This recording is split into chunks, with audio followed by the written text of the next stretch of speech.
Yo guys, I did it, man. I left the corporate world. And look, in this video, I'm going to show you exactly what I did to do it, right? Step by step, what things I implemented into my journey to help me to get there. And I'm also going to share with you, look, I now have my seventh client. Actually, I'm saying six here. It's actually seventh client. Last Friday, Lisa was onboarded on Friday.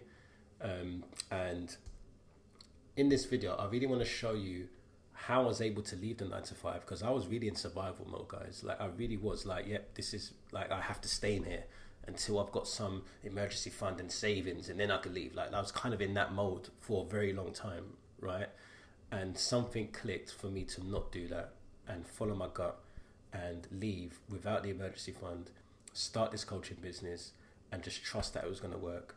And whilst being a father at the same time as well, which is very challenging for someone who was basically, I was undiagnosed when I became a father as well, right? So there was a lot of things that were flaring up in my journey that I didn't notice was because of my ADHD through fatherhood. And also I didn't have any savings because I was a very impulsive spender, right? So I'd spend a lot of my money as I got it. So I wasn't really someone that was saving. And I have ADHD combined, which is obviously the impulsivity was a high factor in my journey, and that was the hyperactive side of my ADHD. And then there was the inattentive, which was the more procrastinative, kind of like the internal dialogue type of side that was happening and running the show as well, right? So what was the problem? Why did I have to leave? And why did I end up leaving, right? So like I said, I'm a new dad, zero savings, and I was getting to a point where I was getting burnt out. Like, I was starting to get burnt out with this journey of trying to do the side hustle and do the 9 to 5 at the same time. And I'd actually just been promoted. The end of 2023, I got promoted, and then 2024, I'd gone into 2024 like in a new role, like seniority, right? And just gone into a role that I already felt like an imposter as it was, because I wasn't always a manager. I just became a manager, and I'd spent years in the company. I just never pushed myself to go up and take a senior role. I'd always show myself as being senior on the floor. So like, people would start new in the company and I'd always make them feel welcome. And I always felt like the person that people come to get their questions answered and stuff. But in terms of me taking the label of like, I'm a manager, or taking any responsibility, I kind of always left that like as a thing for like, they can do that, right? I don't think I could do that, right? And I had this kind of like insecurity about even just being a leader in general, right? This leadership just didn't feel like it was a thing for me, right? It just always felt like I wasn't good enough for that, right?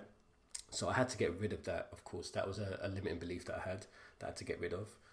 So I ended up being a manager. I've obviously got this challenge now of learning to become a manager and manage a team. I had 11 people on my team at the time, right? And I was freshly diagnosed with ADHD. I'd started the role and I didn't even know I had ADHD, right? So I got promoted, didn't know I had ADHD. I was juggling. So this was July. And prior to the diagnosis, I actually had a meltdown. It was spring of 2024. I had a massive meltdown, man. Like, I was just like, really, I don't want to get too graphic, but I was very just like, I was definitely done. Like, and there was just a lot of self-talk was just making me feel like, I think this is like, I don't think I'm going to do anymore. But obviously I weren't going to do anything stupid, because I looked at my daughter and I could see that, look, listen, like, Mike, you need to show up for your daughter, man, and for your partner, right? So obviously I didn't do anything stupid, but there was, the thought was there, right? And that was a very big thing for me, that knowing that was a thought that was there, that really just like was like, it's time for therapy. Because I'd kept on thinking to myself, I don't really need therapy, like, because I always like had this feeling of like, you know, where you just feel like oh yeah, I'm fine now, and then you don't get fine, and then you're not fine again. Oh, but I'm fine now, and then you just keep putting it off because you just become fine after a while, right? But then that built up to that massive meltdown, right? Me not dealing with it earlier. So the reason why I was burnt out is because I was trying to do the 9 to 5 and side hustle at the same time. And my side hustle at the time, which I was just trying to make into a full-time thing, was my artwork, right? So I used to be an artist. I've got an art piece here actually that you can see here. I've done a Gary V on a mug. So I used to want to do so I used to do portraits. I used to do like commissions for people. Like I'll draw families, and I'll draw like mashups of like combining an anime character with a rapper, and like I was doing that type of, like, in fact right behind me you can see here, that's one of my art pieces of Snoop Dogg as Luffy, right? So that's what I wanted to do. I was like, yeah, do you know what? I want to be an artist, like I'm going to do this, right?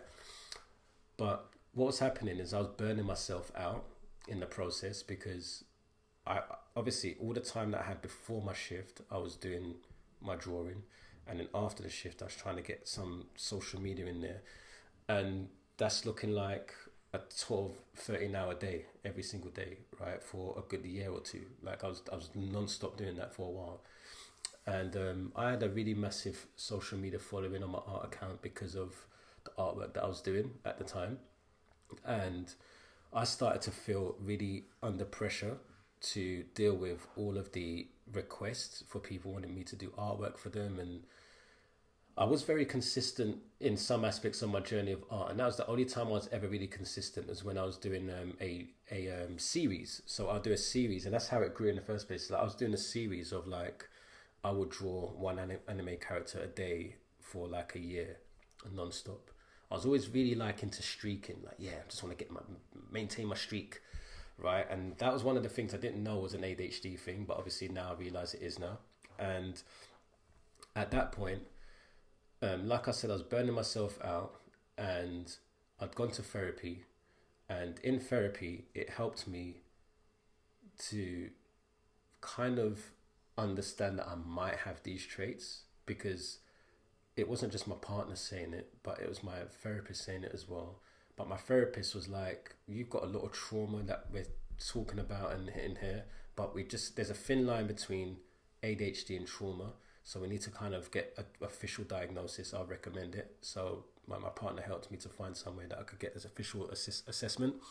And I got an assessment. So I officially got my assessment of ADHD July. And I was obviously, like I said, ADHD combined. And to be honest, when I was leading up to the diagnosis and I was doing all my research and I was in that rabbit hole of just posting stuff on TikTok, which is the whole reason why I grew my following in the first place. It started off TikTok, right? So as I found out, I might have ADHD, I started going down that rabbit hole. And then when I was in the rabbit hole, I was watching clips that were really resonating with me, and I was posting them on my TikTok as a place for me to just remind myself. It was almost like a library I was building up in TikTok. That's how I was seeing it. But it just happened to resonate with a lot of people. And they started to like just, they really resonated with the stuff that I was posting, right? So obviously I just kept on going, right? But it got to a point where I officially got my diagnosis in July, and I thought that I was inattentive. The whole thing is that I thought I had ADD, but I was missing the whole impulsivity side of things that I didn't know was running the show in my life as well. I didn't notice it, it was a blind spot for me. Then when I realized I was combined, it was like, man, like that's why I moved to Barcelona. Whoa, everyone was just like, man, why are you moving to Barcelona, man? Like, just confused. Like, why am I moving to Barcelona? It just didn't make sense for anyone. Everyone in my life in the UK did not understand this decision, man. I'm sorry. Some people might say it now. Oh yeah, man, I knew he was gonna do it. Like, no, you didn't. You doubted it, man. He was like, Mike, you ain't gonna make it, man. Like, honestly, I reckon 99% of people just felt I weren't gonna make it. Like, from the way I was in London to moving to Barcelona, like a lot of people I know for a fact were thinking, I'll give him a month, right? And it's just because I was just very I can't explain it, man. I just didn't really have any responsibilities, really. I didn't really have much to be responsible for. And that's the whole reason why I went to Barcelona, because I had no responsibilities. Like, there was no one that I had to think about other than my family, right? And my friends, obviously. But it's like, well, I can just come visit them. Like, there was no things tying me to London. I wasn't tied to London. So I wanted a fresh start, right? And I know I'm going on a tangent now, but I just want to give you guys a little bit of a picture, right, of where I've come from. But it's like the whole journey itself of some of the things that I was doing on my journey was just so impulsive, man. Everything's been so impulsive. Even me joining Skool was an impulsive move. Me creating a Skool community, It's now 3.2k members in the community, yeah. But it's like, it was a very impulsive move. You know, just creating a community about ADHD. Like, it was very impulsive. Like, no thinking it through. Like, just, do you know what? Yeah, why not? Right? And then obviously, everything just became overwhelming, obviously. Not just before the diagnosis, but during the diagnosis as well. Like, the first month was quite like, I could have easily gone down the rumination route. I could have easily gone down that route, and you guys wouldn't be seeing this video right now. Yeah, like, but this is where I just decided that I need to make a change, right? I knew I needed to make a change. So what I did is, of course, I started noticing how my 9 to 5 was flaring things up for me. It was getting really difficult for me to do certain tasks at work. It was like a lot of friction, and there was just a lot of like just resistance, and everything just felt too it just didn't feel exciting. Like, there was no fulfillment there for me. It's like, I'm doing the task. The only thing that felt good was that I finished the things I was supposed to do that week, but I was just doing them on Friday all the time. And like, I was like, next week, like, I'm doing it by Tuesday, it'll be all done. And it'd be Friday again, and it'd be Friday again. It'd just be always Friday. I'll be always like last minute with doing everything I needed to do that week. I'll do it, but I always do it last minute. I was like, why am I doing this, man? Like, why can't I just do it the normal way? Which is obviously now, it makes sense to me now. Like, there's a neurotypical way and there's a neurodivergent way. And I couldn't see that obviously before in the beginning stages, but it started to make sense the more I was diving into this topic, right? Because I was getting obsessed about how to solve this problem. So then what happened is I wasn't in an environment that was suiting my brain. And when I realized that, that moment was like, I need to leave. But I like my manager, and I like my colleagues and my team. Like, yeah, really nice, man. They really, everyone's friendly. Everyone likes me. Like, da. And I'm like, but this is just not the job for me, man. It's just not. It's not the role for me. Just because I'm like, if what people say, I'm good at the role, right? And like in certain aspects, what they're saying, what I'm good at the role, they meant the personal part, like how I was carrying myself as a manager, like approachable and stuff like that. But in terms of the tasks that I had to do, I hated it, man. I'm not even gonna lie to you, man. Every week was just like the same thing over and over again, man. I just couldn't do it, man. And I was just picturing that. I just said to myself, like, can I do this for another year? And the answer was a no. It was a no. I had to leave. And my gut was telling me, in my gut, like, it's just one of those things you just, like, you know when you know. And I knew it was time to go. And in this process that was happening, I was growing my social media with Instagram through the content that I was doing through ADHD, right? And I was building my community as well, which, by the way, if you want to learn how to manage your ADHD traits and have a better relationship with ADHD, which is essentially what this community is all about, is building a better relationship, is making sure that you show up for yourself. I've got a free community. There's a link in the description. You can go there and you can check it out. In fact, I'll just show you around now very quickly. So here is the community here, right? And as you can see, in 40 minutes, I've got a surprise for the community, which is actually this video, funny enough. ADHD, last minute, just recording just before. But that's how I thrive, right? Is I like doing like that. That's what helps me, right? So this is the community, right? You've got the tabs here where it shares all the different categories that you can post in. And everyone's posting here. You've got Lisa here, obviously, like she's saying here about joining the program, obviously on Friday. And here you can see like Asha, like who's you know, got a question here. And this is the community tab. So this is the feed, right, where everyone is posting about stuff, and I'm posting my insights as well. And then here, the classroom tab is where you get to start the course material or get access to my my chatbot. Which I've got for helping you with clarity and setting goals, right? But then I've also got here as well ADHD Reset course, which is basically all my insights on how I got here in the first place. What is it exactly that I did? What was the things that helped me?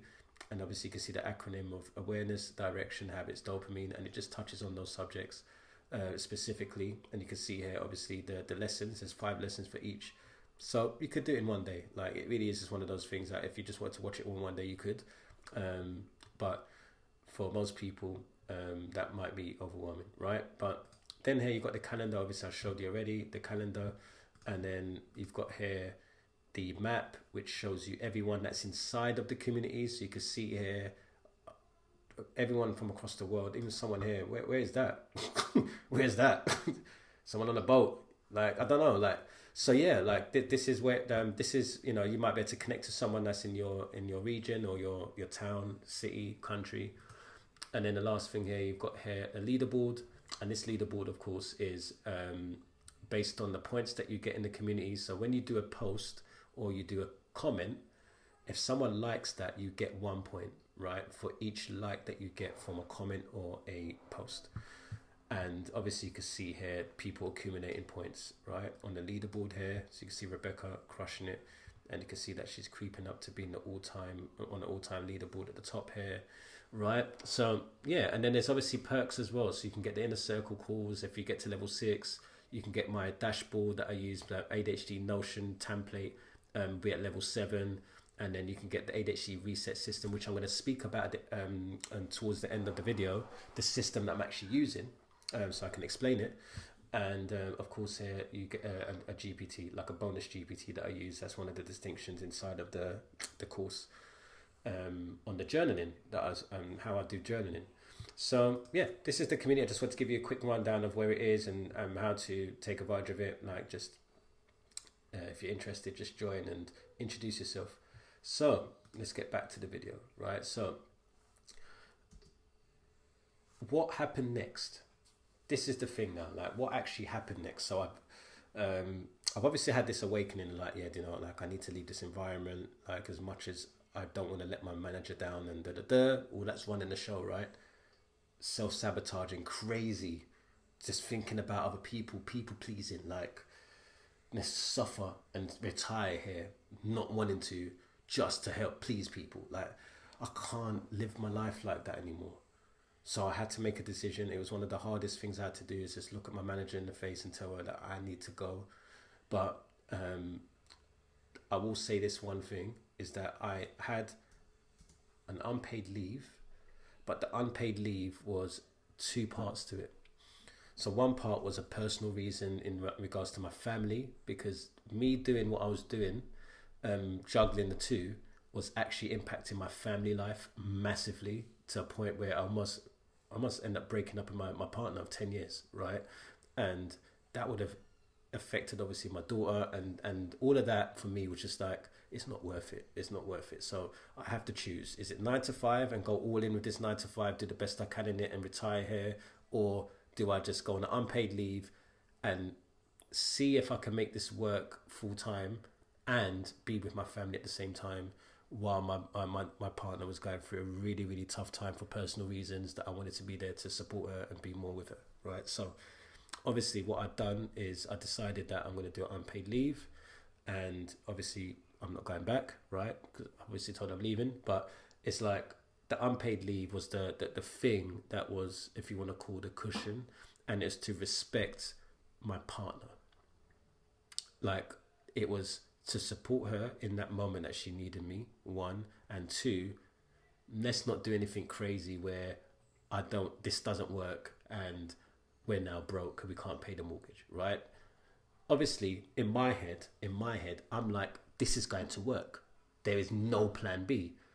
But I have to respect that my partner is not operating from that. It's operating from, we need a plan B. But my head's still saying this is going to work, right? And it did, right? In the end, it worked, right? But what I'm trying to say to you is that there was a lot on the line. There was a lot on the line for me. Like, and I had to make it work. And I got extremely overwhelmed immediately because I've got all this freedom now. And it's like, oh, what am I going to do with all this time, right? And this is what the worst thing is about being an ADHD that's not managing the traits well, is that when you've got a day that's just completely freed up for whatever you want, it's your day off or whatever, you're just asking yourself, what could fit in this day, and you're thinking about 100 things that could fit in that day, and you would like to do all of them. And unfortunately, there's no prioritization there. There's just straight up whatever I feel like doing, I'm going to do. But then what happens with that is that when you end up doing the things that you feel throughout your day, you end up ending the day realizing there was things that you missed, that slipped through the cracks, that you didn't get to do, and then you punish yourself at the end for not doing them. So you end up just self-sabotaging in the end every single day, because you're just not content with what you did or what you committed to, right, for that day. So I'm sitting there and I'm like, well, I need to work on this business, right? I'm going to do this program. There's this free course that I could do, and I'm going to spend 3 months just locked in on this course to learn the business fundamentals and da-da-da-da-da. Did I do it? Did I do the course? I didn't do the course. I didn't do it. The course was sitting there. I had all the time in the world. All I had to do is spend every day just really locking in and focusing on that. I did not do that, right? But what I did do is I did make 5 figures from client work leading into 2025. So then I had some money, but I'd thrown all that money on software, and like I had a few communities running at the same time. I was making some of these bad decisions with my money, man. Like, I was just like very impulsive, like, yeah, I need this, I need this, I need this. When I didn't need it, like I thought I needed it, but when I look back, I didn't need it, right?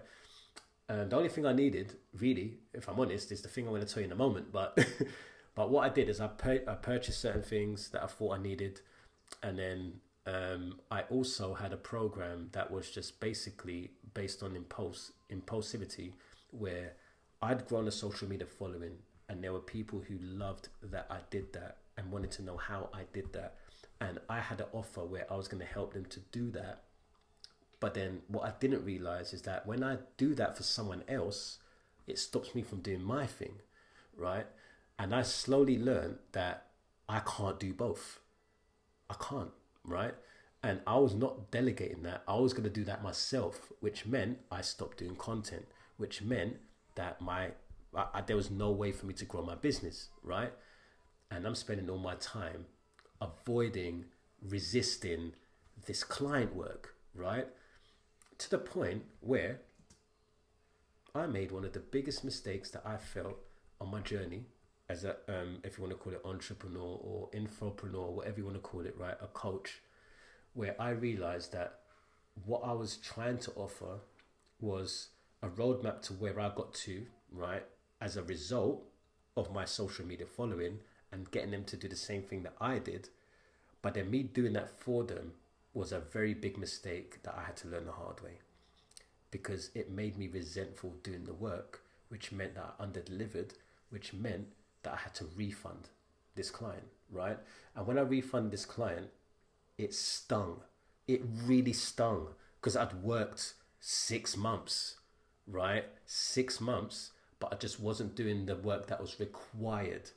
And when I say work that's required, is that it's a very wishy-washy offer, right? So it didn't have any clarity on what exactly the deliverable was, right? So then in the end, I refunded the client, and it almost made me quit. I'll be real with you guys. And the thing is, why am I telling you this? Why would I even tell you that? I'm telling you this because this is the things that make you stronger on the journey, right? I'm not ashamed of anything. I could tell you everything about my life. I could tell you everything. I don't care. I'm at the point now where I know there's value in that, right? So I don't have any shame, right? But what happened is that I thought that I could do the work. I really thought genuinely I could do it. But then when it came down to it, and realizing that my partner was going through what she was going through and I had to support her, I didn't bear that in mind when I was saying that offer. I didn't bear in mind that I'm actually leaving my 9 to 5 and I've got all these other clients as well, and that I've got to also try and build my following and book more calls so that I can have more conversations that will then let people know that I have something to offer. Like, I didn't bear all of that in mind. So then all that have happened is I'll just be doing all this stuff for one person, and it wasn't a good exchange of value for me, like in the end. So I had to refund, right? But that refund, what it ended up doing, that refund ended up freeing up space and real estate that was getting taken up because of all the resistance and all the avoiding and all this stuff. All of that ended up making me 5 times more the money. I think it was 2 weeks later, I onboarded 5 clients after that, just because of that, right? And it was the biggest, like, if not, I would say that was the biggest part of my journey, where the breakthrough was, that felt really, really challenging and really hard to deal with. But then at the end of it, it helped me so much to get where I am today, to a point now where all my clients are happy with my service. Then I've got it on my highlights, where anytime they say anything good about the program, what it's been doing for them, I post it straight onto the highlights on IG. So you can go on IG and you can see some of the screenshots of some of the messages that I got sent based on the program. So I'm going to put everything all there. The testimonials or the case study, whatever you want to call it, it's going to all be put there, right? But what did that teach me? What did it teach me exactly? If you think about that, I made such a big mistake, it almost made me quit the journey full stop. I'd have gone back to my 9 to 5. I almost gone back to my 9 to 5 because of that. And I was like, no, I'm not going out like that. So what did I do? I found a mentor, right? So when you try and do this stuff yourself, you make errors like the one I did with that client. You start thinking, yeah, that sounds like a good idea. And like, if you had someone that could just look at you and go, Mike, that's going to be a refund, right? Like, they could have told me that was going to be a refund. That I'm trying to do too much. I'm not going to be able to do that. I didn't have that accountability. Yeah. So then I made that mistake. Cool. And I learned from it, and it actually made the program what it is today, right? But me having a mentor, I could have definitely avoided that. And maybe I wouldn't have avoided that, but I'd have dealt with it better, right? I would have been so self-sabotaging and so on and so forth, right? So the game changer was that I invested in a mentor, and this mentor to this day is just the best investment I've made. Best investment I've made, man. There is absolutely no way. There's no regrets with that. I've made the best investment, easily the best investment of my entire life, because what he's done is he made me see that I was using social media as my offer when it's not the offer. My offer is to help ADHDers with their traits and how they're dealing with them in relation to the content itself, or in relation to their service that they provide. So because of that, what it then made for me and opened up for me is that I focus on ADHD. And that's where the ADHD reset came in. And that's when I started having a program that was heavily focused on how the ADHD traits are impacting your life, to even do the stuff and do the work and execute and do what's required, right? And then when you've gone through all of that and you actually start to really understand yourself and understand why things are happening the way they've been happening, then I can say to you, look, listen, this is how I grew my social media following. I did this, this, and this. And that information, or those templates, or all those processes that I share with you, you can easily execute on them now with the foundations that I set with the reset. But that's what was the most important part of my journey, was being able to just get that. That's what the program's about. It's about the mindset. The mindset got me here. It wasn't the growing or the following and all this stuff. Like, it sounds attractive. It sounds, oh yeah, man, 100k followers, man, amazing. Like, but it took the mindset for me to get there, right? And that's what I need to help people with, is the mindset. And then I could give them some of the things that can make that other part more smoother, right? But it would just be another resource. I can give them, yeah, this is how I grew on social media. Like, just give everyone in my free community, just lay it all out, everything that I did. They will still struggle because they're not dealing with ADHD well enough, right? So like, they need to deal with ADHD properly, and then they can easily implement the stuff that I will give them and share with them about, my content strategy and all this stuff, right? So that's a big game changer for me. Massive, massive game changer. I wish I did it sooner, honestly, July. But I weren't ready for that. I weren't paying 5k for a program or for a mentor back then. You crazy. Like, when I got freshly diagnosed in July, if you said to me, if you had an offer for me for 5k back then, I was saying no. That was a no. I wasn't ready. I wasn't ready for those type of investments, right? But what happened is that when I was going through the journey, I started to see the value in that. So then it made me realize 5K made me 15, 20, 30K. So I got an ROI from that, right? Whereas what most people will do as ADHD is they do impulsive spending on 100 different things they don't need. Oh yeah, I'm just going to purchase this course, but I'm not going to do it though. Yeah, let's purchase it though, just in case. And then they do that, but then they've got all this stuff that they're overwhelmed to do now, and then now they're looking for another solution instead of doing the stuff that they've already got. They've already got this information, they've got all this stuff here. All of that's compiled up to about 5K for sure, right? But then what they will do then is when they made the offer for something between 1 and 5K, oh man, no, that's too expensive. I can't spend money like that. But you already spent 5, 10K on stuff like that you didn't need. So like, but when I'm saying this, I want you to know that was me, right? So I'm not saying this arrogantly. I'm saying this, that was me. That was the way I was approaching things.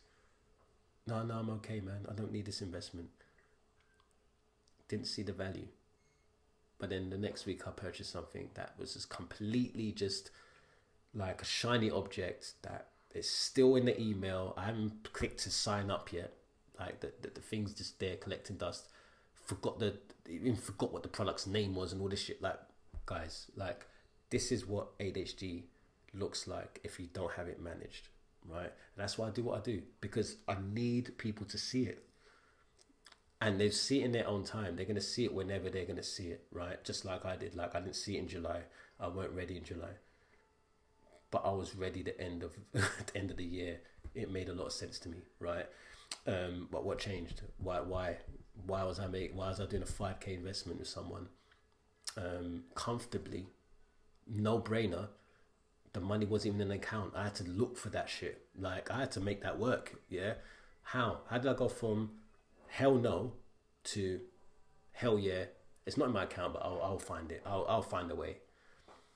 That's what I'm talking about when I say I had a system, and I'll share that with you guys in a moment, right? So I created a integrity contract, and it all came off of the problem that I had with one of the clients that I was working with, is that I was lacking a lot of integrity, and she called me out on my integrity, and it was painful, man. It hurt, man. Like my chest caved in, man. That some of the wording of like how disappointed she was in me is just like, I just didn't want that to be associated with my name. I'll be real with you. Like I was just like, nah, this ain't me, you know? Like she's describing someone else, right? And I had to make a decision. How am I going to honor my word? And I realized I was overcommitting and I was overpromising. And that was a big problem. So how can I have integrity is knowing exactly what my standards are and what I'm actually, like what are my core values, right? I had to understand that. And when I was able to package that and just understand, okay, now this makes sense now. Then I was able to make a very, very clear decision for how my days go and how my weeks go, right? And what I say no to, right? So I made a promise to myself. I wrote it down, and I was basically, integrity was just a very strong word for me now at this point, right? Then I built a morning routine where I would have a clarity hour, where what I'm doing in that hour is I'm not going to the device and scrolling on social media or anything like that. I'm spending time with myself just to connect with this mission that I'm on, and what things will move the needle forward, and just kind of just reflecting a bit and just being with it, and just making things come to me, not trying to go out externally to find answers from social media or gurus, but just listening to me, listening to like the higher self that was trying to come through. And as I was doing that, it was giving me the answers to my questions and making it easier for me to just like make better decisions, right?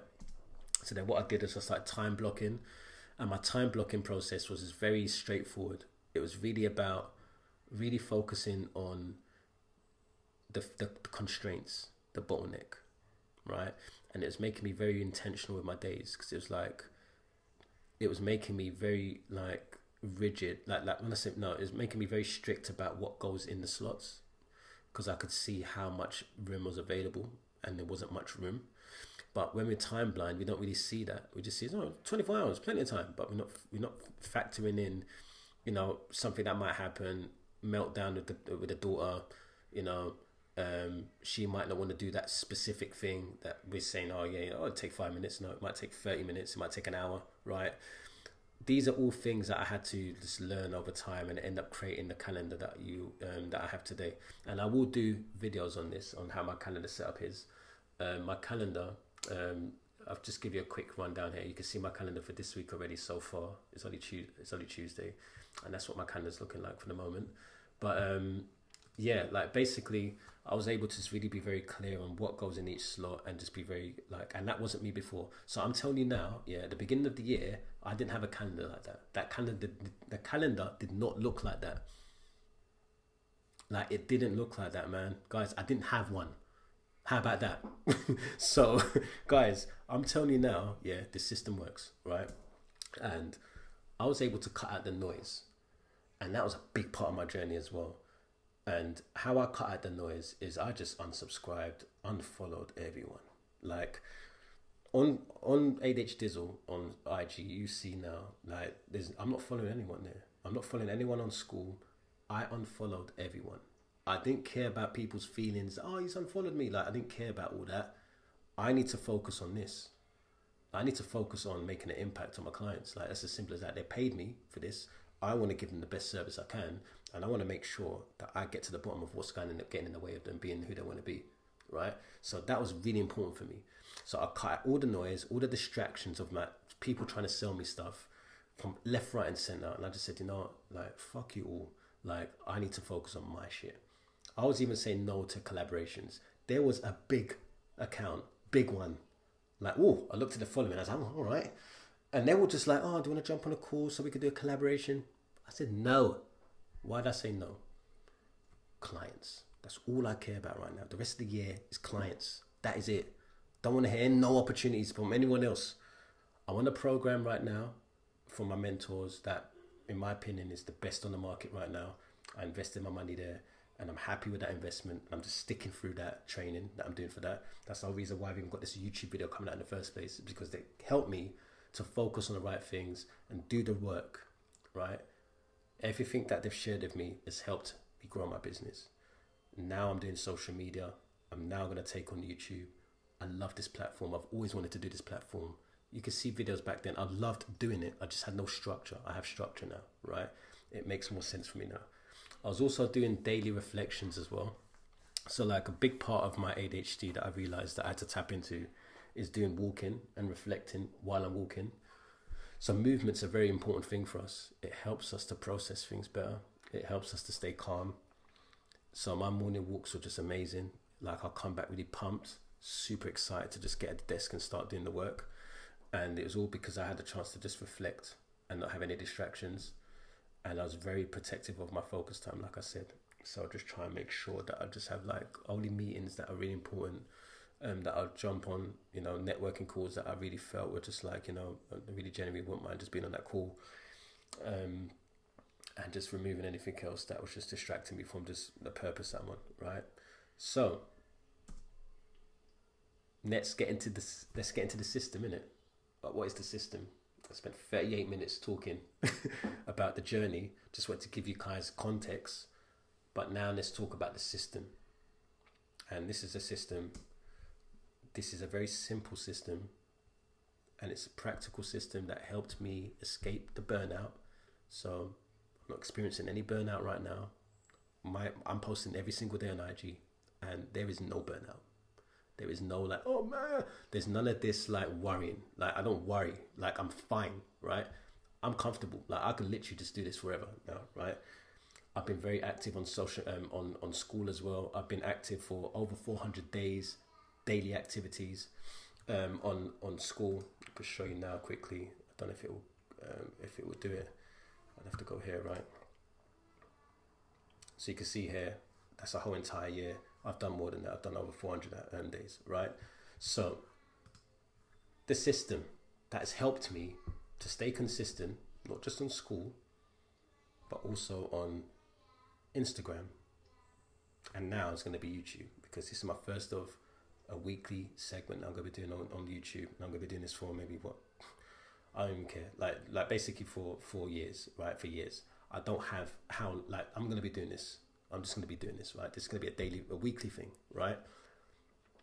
How am I doing this?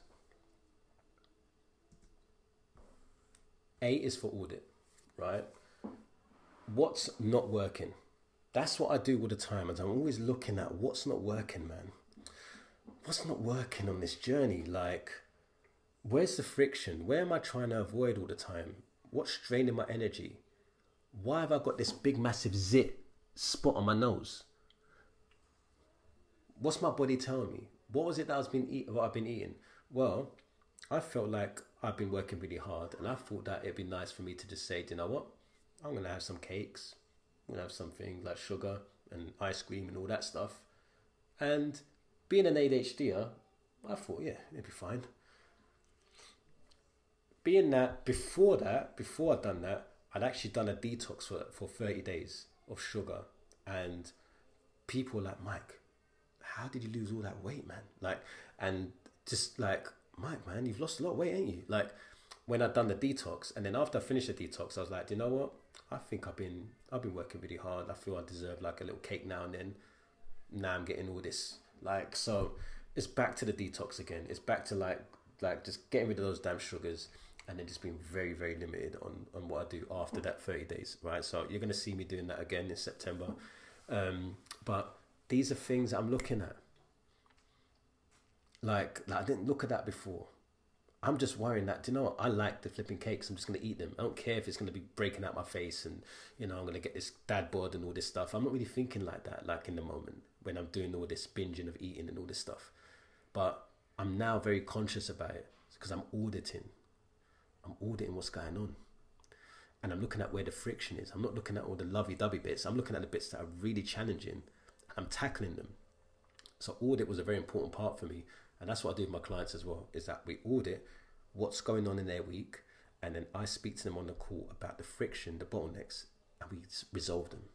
Okay, how can we deal with it next week? What actionable steps, what strategies can I help you with to help you deal with that? Cool. And then we start implementing. And that's why they're happy, because that's what I'm doing. I'm helping them with the same constraints I had. I already done them myself, so I know how to deal with them, right? The next stage of step, if you want to call it, is declutter. I already told you that I unfollowed people. I already told you about the unsubscriptions and minimizing distractions and everything. Don't look at this as being like, this is an underrated one, right? This is an underrated skill of removing shit. Like, removing shit is one of the best things I've done in my life. And it's one of the biggest things that ADHDers are missing out on. They forget this bit. You become a late diagnosed ADHD and you're like, oh, that makes sense now. Let me just still hold on to this crap while I try to transform at the same time. You need to say goodbye to some things, man. You said yes to a lot of things, man, when he's undiagnosed. Do you know I've got 17k emails just sitting there from an undiagnosed Mike, from an old email account that I'm just not going to be using ever again. And it's just there, like just loads of newsletters with pumping loads of emails there. I'm not going to read any of those emails in my lifetime. Let's just be honest, man. Like, just delete it, innit? But my undiagnosed self is like, no, but just in case, man, you never know, you might miss out on one of these really good like offers, and you're not going to miss out on an offer, man. Do your integrity contract and honour that. Honour the integrity contract. Stop honouring all these people's offers. Yeah, everyone's got something to offer you, right? If it aligns with your journey, do it. If it doesn't align with your journey, don't do it. Simple as that, right? That's what I've realised. And the person that I'm working, the team that I'm working with right now, in my opinion, they have a really good program, and I don't need any other program right now. I don't need it. I don't need anything else. Just follow through on the stuff that they tell me, do it, done. That's it, right? Follow through on my clients, make sure that my clients are happy, done, there, done. Make sure my team's happy, done, there, done. Make sure my family's happy. Make sure my community's happy. Make sure my body's not breaking out with spots on the nose. Right in the middle, man. Look at the flipping spot, guys. Come on.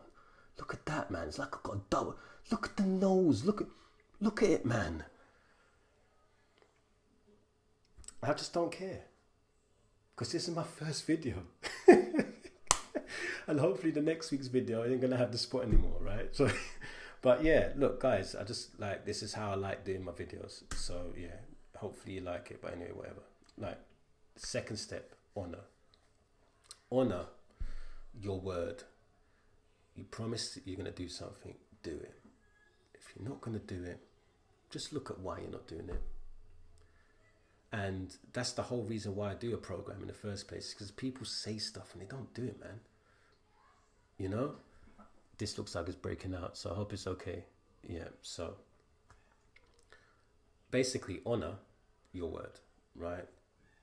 You have something that you want to offer to the market, offer it to the market, do it.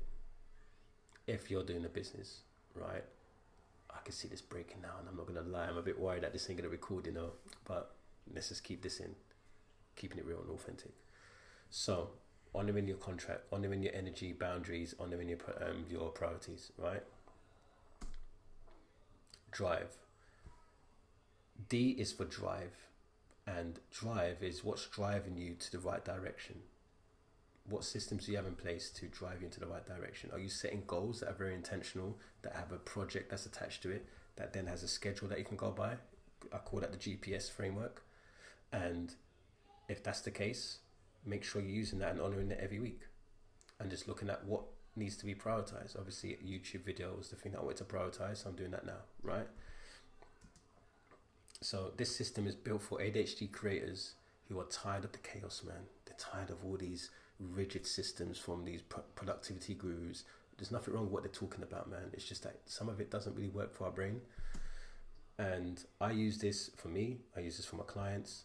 And it helped me to stop being overwhelmed as a dad and as a partner. And it helps me in my content. And it's helped me to grow my social media following. I think I got 50k followers in a few months, man. Like, it was crazy. Like, the growth's been crazy. And it's because I'm just limiting the things that I'm consuming. And by the way, guys, look, listen. If you want to build your own ADHD system, reset system like I have, in terms of just doing something alongside me, I do have one-on-one coaching. I do coach, right? Like I mentioned earlier, obviously, right? But I do limit the amount of people that I work with. And I am only going to be working with a few more people this year, because obviously December, I want to be able to spend time with my family, right? So I've got a few spots left available. It's a first come, first serve thing. I can't tell you how many spots I'll take. I mean, honestly, I'm probably going to maybe do 7 more people, like maximum, probably for the next few months. So if you're interested, there's a link in the description. You could just see if you're fit for the program. Like, there's no pressure. Like, I'll just show you how I can help you. That's all. So let's get back into it. So, key reminders: create more, consume less. Sounds really simple, but it's because it is, right? It's not easy, but it's simple. Create more than you're consuming. And this is what Andrew Kirby taught me. Like, I'm taking it from the GOAT, right? Like, he really knows how to reduce stuff from the journey is not required. He's really good at the process of elimination, and I'm learning from the best, right? And he's next to the best. He's next to Sam Ovens all the time. He's there with Alex Hormozi and the GOATs, right? And he's soaking in all of the stuff from them, and he's teaching us, right? Anyone that's in the program with me. So it's like, for me, one of the biggest lessons for me was to create more than I was consuming, because I was consuming more than I was creating. And that was where the friction was. That's where the problem was, and the overwhelm, right?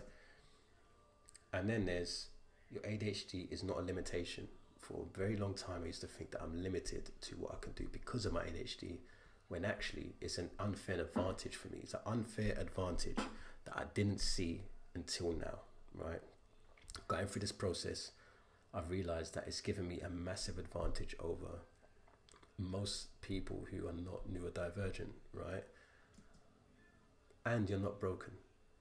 Just to pull it out there, you're not broken. All this talk about like, you know, feeling like you're broken and you're not good enough, and you know, you're not understood and all this stuff. Listen, be around people that understand you. That's why I created the community in the first place. So if you want a free community of people that just understand who you are and what you do and why you do it, join that community and then be more empowered, because you're going to be around people that understand you, right? Your environment. Try to create an environment that's going to be as empowering as possible for you guys. It's got a course in there as well. It's got people that are like-minded like you. It's got a GPT in there, and it's got some really good unlocks that you can get that are valuable, right?